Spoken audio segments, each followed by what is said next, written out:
Hi students, yesterday we studied about the nomenclature of carbon compounds. So first we do the quick revision of yesterday's topic. तो कल हमने पढ़ा था कि हम कार्बन के कंपाउंड की नेमिंग कैसे करते हैं। कहते हैं जब हम नेमिंग करते हैं कंपाउंड की होमोलोगस एरी के, वो किसके बेसिस पे होती है, जो बेसिक चेन होती है कार्बन और हाइड्रोजन की, उसको मॉडिफाई करके हम क्या बनाते हैं, होमोलोगस एरी बनाते हैं। जैसे हमने पढ़ा था कि जो कार्बन हाइड्रोजन की चेन होती है उसमें एक या एक से ज़्यादा हाइड्रोजन को हम किसके साथ रिप्लेस कर देते हैं, फंक्शनल ग्रुप के साथ रिप्लेस कर देते हैं। तो कहता उस नेमिंग में जो फर्स्ट फ्रेज होता है, जो बिफोर फ्रेज होता है, उसको हम प्रीफिक्स बोलते हैं, और जो फ्रेज आफ्टर होता है, जो पीछे लगता है, उसको हम क्या बोलते हैं, सफिक्स बोलते हैं। जिसको हमने एग्जांपल लेके एक्सप्लेन करा था मेथनॉल, एथेनॉल और प्रोपेनॉल की। तो इसमें हमारे पास मैथ, एथ और प्रोप जो किसको डिनोट करते हैं, नंबर ऑफ कार्बन एटम को डिनोट करते हैं, वो यहाँ पे क्या है, प्रीफिक्स है। और ओल यहाँ पे फंक्शन ग्रुप है अल्कोहलिक का, तो ओल यहाँ पे क्या है, सफिक्स है। तो इन तीनों में हमारे पास सफिक्स क्या है, ओल है। नेक्स्ट कहता जब हम नेमिंग करते हैं कंपाउंड की, तो उसके लिए कुछ फॉलोइंग मेथड को यूज़ करते हैं। जैसे फर्स्ट मेथड क्या है कि सबसे पहले हम कंपाउंड में ये आइडेंटिफाई करेंगे कि उसमें कितने number of carbon atom present है, उस अकॉर्डिंग उसका क्या लिखते हैं, प्रीफिक्स लिखते हैं। सेकंड इज कहता इन केस अगर फंक्शन ग्रुप प्रेजेंट हो हमारे पास कंपाउंड में, तो उसको हम कैसे इंडिकेट करेंगे, नेम में कंपाउंड के एज अ प्रीफिक्स भी उसको इंडिकेट कर सकते हैं, एज अ सफिक्स भी उसको इंडिकेट कर सकते हैं। जैसे हमने टेबल से पढ़ा था कल, जो हमारे पास हैलो फंक्शन ग्रुप होते हैं, जैसे क्लोरो, ब्रोमो, आइडो फंक्शन ग्रुप होते हैं, उनको हम कंपाउंड के नेम में एज अ प्रीफिक्स इंडिकेट करते हैं। और जो बाकी के फंक्शन ग्रुप होते हैं, जैसे अल्कोहलिक, कार्बोजाइलिक फंक्शन ग्रुप होते हैं, उनको हम एज अ सफिक्स इंडिकेट करते हैं। थर्ड इज कहता हम फंक्शन ग्रुप की नेमिंग में उसको as a suffix function group को डिनोट करते हो, तो नेम है जो कार्बन की चेन का, उसको हम कैसे मॉडिफाई करेंगे। कहता जो हमारे पास नेम होता है, जो बेसिक नेम होता है, उसमें से ई को डिलीट कर देते हैं, उस ई की जगह हम क्या करते हैं, एप्रोप्रिएट सफिक्स ऐड करते हैं, जिसको हमने एक्सप्लेन करा था। कहता हमारे पास 3 कार्बन की चेन है और उसमें क्या है, कीटोन फंक्शनल ग्रुप प्रेजेंट है। तो हमारे पास 3 कार्बन की चेन का नेम क्या होता है, प्रोपेन होता है। तो हम इसमें से क्या करेंगे, ई को डिलीट कर देंगे और ई की जगह किसको ऐड कर देंगे, कीटोन का सफिक्स क्या होता है, ओन होता है, तो उसको इसके साथ क्या कर देते हैं, ऐड कर देते हैं, तो उसका नाम क्या हो जाएगा, प्रोपेनोन हो जाएगा। नेक्स्ट इज कहता हमारे पास अगर कार्बन की चेन सैचुरेटेड है, मीन्स उसमें सिंगल बॉन्ड है, तो कहता हम क्या करेंगे, प्रीफिक्स के साथ, प्रीफिक्स क्या है, जो नंबर ऑफ कार्बन एटम को डिनोट करता है, प्रीफिक्स के साथ हम किसको ऐड कर देते हैं, एन को ऐड कर देते हैं एज अ सफिक्स। कहता अगर हमारे पास कार्बन की चेन अनसैचुरेटेड है, मीन्स उसमें डबल या ट्रिपल बॉन्ड प्रेजेंट है, तो हम उसके साथ number of carbon atom prefix के साथ क्या ऐड कर देंगे, पीछे कहता ईन ऐड कर देंगे। अगर हमारे पास डबल बॉन्ड हुआ तो हम उसके साथ ईन ऐड कर देते हैं, अगर ट्रिपल बॉन्ड हुआ तो एज अ सफिक्स हम उसके साथ क्या ऐड कर देते हैं, आइन ऐड कर देते हैं। जैसे हमने एग्जांपल ली थी, हमारे पास 3 कार्बन की चेन है जिसमें डबल बॉन्ड प्रेजेंट है, तो 3 कार्बन किस प्रीफिक्स के साथ डिनोट करते हैं, प्रॉप के साथ डिनोट करते हैं, और डबल बॉन्ड के लिए सफिक्स हम क्या यूज़ करते हैं, ईन यूज़ करते हैं, तो उसका नाम क्या हो जाएगा, प्रोपीन हो जाएगा। कहता अगर उसमें ट्रिपल बॉन्ड प्रेजेंट हुआ तो उसकी जगह हम सफिक्स के ऐड करेंगे, आइन ऐड करते हैं, तो नेम क्या हो जाएगा, प्रोपाइन हो जाएगा। Now we come to today's topic that is chemical properties of carbon compound. आज हम डिस्कस करेंगे कि कार्बन कंपाउंड की केमिकल प्रॉपर्टीज कैसी होती है। कहता ज़्यादातर जो हमारे पास कार्बन या कार्बन के कंपाउंड होते हैं उनको हम एज अ फ्यूल यूज़ करते हैं। तो सबसे पहले हम कौन सी प्रॉपर्टी को स्टडी करेंगे, कंबस्शन प्रॉपर्टी को स्टडी करेंगे।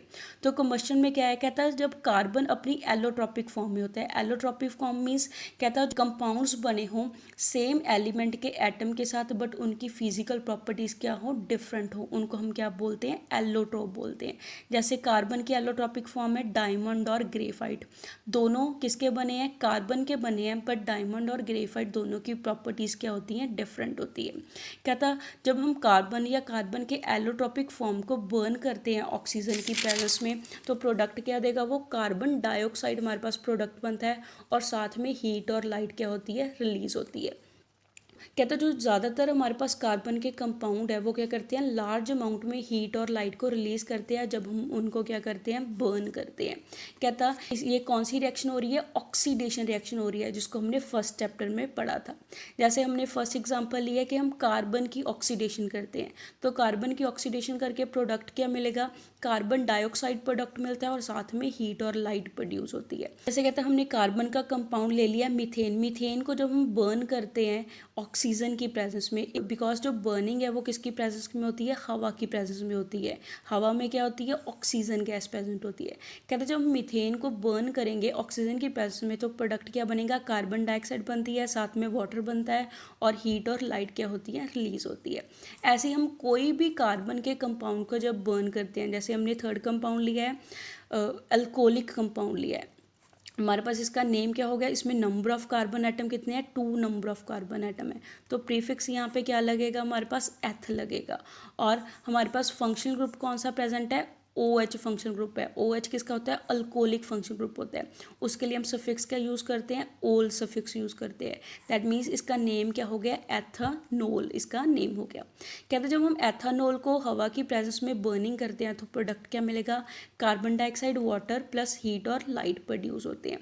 कहते हैं ऐसे अगर हम कोई भी कार्बन के कंपाउंड को बर्न करें हमारे पास प्रोडक्ट सेम मिलेगा, that is carbon dioxide, water plus heat और लाइट प्रोड्यूस होते हैं। कहता है जब हम सैचुरेटेड हाइड्रोकार्बन्स को बर्न करते हैं, saturated hydrocarbon means single bond वाले होते हैं जो कार्बन के कंपाउंड्स, मीन्स अल्केन को जब हम बर्न करते हैं तो जनरली वो क्या प्रोड्यूस करता है, क्लीन फ्लेम होती है उनकी। Clean flame means, clean flame का मतलब क्या है यहाँ पे कि उसमें धुआं नहीं होता, साफ फ्लेम होती है। ऐसे कहता है जब हम अनसैचुरेटेड का हाइड्रोकार्बन को बर्न करते हैं तो उसकी फ्लेम क्या होती है, येलो कलर की फ्लेम होती है और उसमें क्या होती है, लॉट्स ऑफ ब्लैक स्मोक होती है, काला धुआं उसमें से निकलता है, जिसके कारण क्या था, जो मेटल की प्लेट है उसके ऊपर क्या हो जाता है, सूटी डिपॉजिट हो जाता है, मीन्स उसके ऊपर कालस जमा हो जाती है। कहता जब हम लिमिटेड सप्लाई दे हवा की कंपाउंड को बर्न करने के लिए तो उस दौरान कंप्लीट कंबशन नहीं हो पाती है। कहता तो उस केस में क्या होगा, इवन सैचुरेटेड हाइड्रोकार्बन है वो भी क्या करेंगे, सूटी फ्लेम दे देते हैं, उनकी फ्लेम भी है वो क्लियर नहीं होती, साफ फ्लेम नहीं होती। तो उस केस में जो सैचुरेटेड हाइड्रोकार्बन्स है वो भी क्या करते हैं, स्मोक प्रोड्यूस करने लगते हैं। कहता है जैसे गैस होगी, कैरोसिन स्टोव हो गए जिनको हम घर पे यूज़ करते हैं, उसमें क्या होते हैं, इनलेट्स होते हैं हवा के लिए, उसमें गलियाँ होती है ताकि उसमें हवा की सप्लाई है वो प्रॉपरली जा सके और फ्यूल कम्प्लीटली क्या हो सके, बर्न हो सके।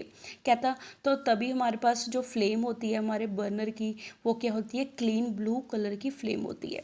कहता जैसे हम कई बार ऑब्जर्व करते हैं कि हमारे जो कुकिंग वेसल्स है, जो खाने वाले बर्तन हैं, वो क्या हो जाते हैं, नीचे से बॉटम से ब्लैक हो जाते हैं। वो किस वजह से होते हैं, बिकॉज कहता है उसमें जो एयर होल्स होते हैं वो क्या हो जाती है, ब्लॉक हो जाते हैं। वो एयर होल्स ब्लॉक होने की वजह से उसको हवा की सप्लाई है वो प्रॉपर नहीं मिलती, मीन्स उसको ऑक्सीजन प्रॉपर नहीं मिलती, जिस वजह से फ्यूल है वो प्रॉपरली बर्न नहीं हो पाता, उसकी क्या होती है, इनकम्प्लीट कंबशन होती है और फ्यूल क्या होने लगता है, वेस्ट होने लगता है, जिस वजह से हमारे कुकिंग वेसल्स है वो नीचे से क्या होने लगते हैं, ब्लैक होने लगते हैं।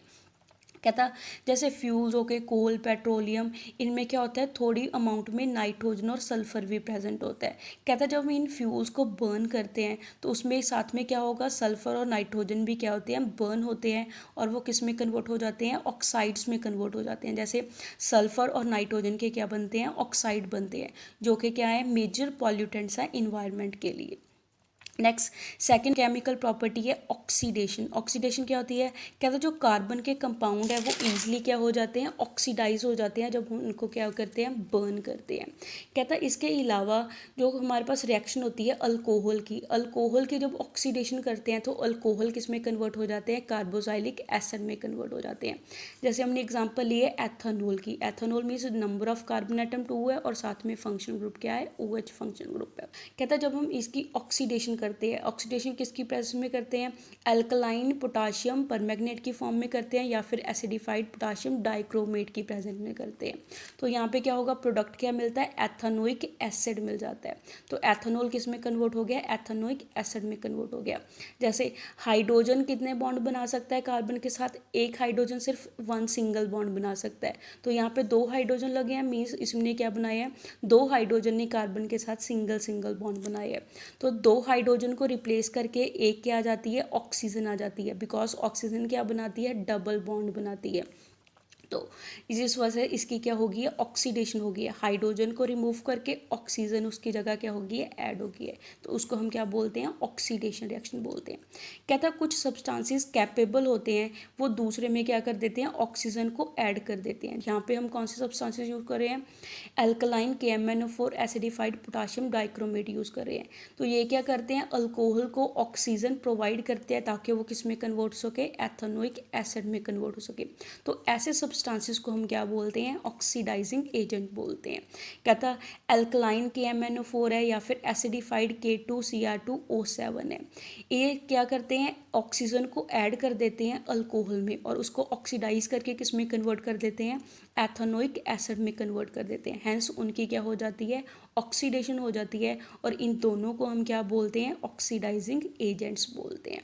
That's all for today. Stay home, stay safe, thank you.